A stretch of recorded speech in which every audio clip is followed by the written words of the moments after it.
kwaga gukuruhania andu a family riria mundu arendia mugunda nio mamundu maria macagagira macira maingi thogore-ini ya migunda guku bururi-ini. Karibu thiini wa tabarira wonjere muthenya wa umuthi citagwo Investor 001 Ng'ang'a wa Njoroge. Karibu.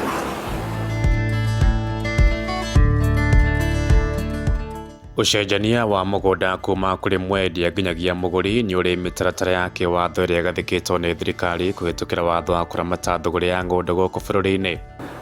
Transfer ya mugunda ni uhoro wa gucenjia mugunda wina title deed kuma kuri the current owner guthie kwi mundu uria ugikorwo wendeirie kugerera mitaratara iria igathikitwo ni thirikari kana mitaratara iria iho thiini wa katiba ya bururi wa Kenya. Kiwatho gukoragwo na njira igiri iria ihuthikaga na ni nginya irumirwo niguo ukinyaniria thogori ya mugunda wega.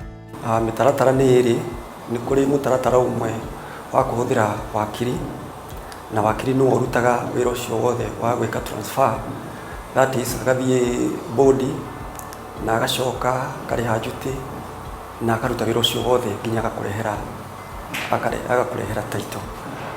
Mutaratara ucio ungi ni wawe na mundu uria mwarikia kwendaniria nake mugunda mugetwara kwa board na mwetwara kwa board mugakigia na consent iria ikoragwo iri mugetwara kwa board iria ikoragwo irugamirirwo ni chair wa board na committee yake, makamuria ciuria iria ciigemainie citwaranite na kiwatho na mugagituika akuheo consent ya kugaruranira mugunda.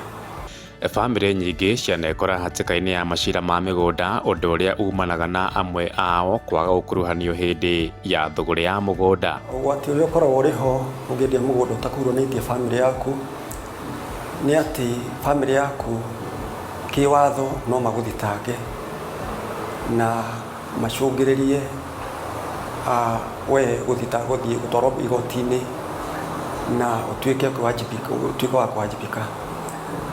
Undu wa keri ni ati riria family yaku ingirugamia cira ona mundu uria hiyo kwendagiria mugunda no age trust nawe hindi ingi kana ona wira waku wa kwendia mugunda uthi na mbere guthuka.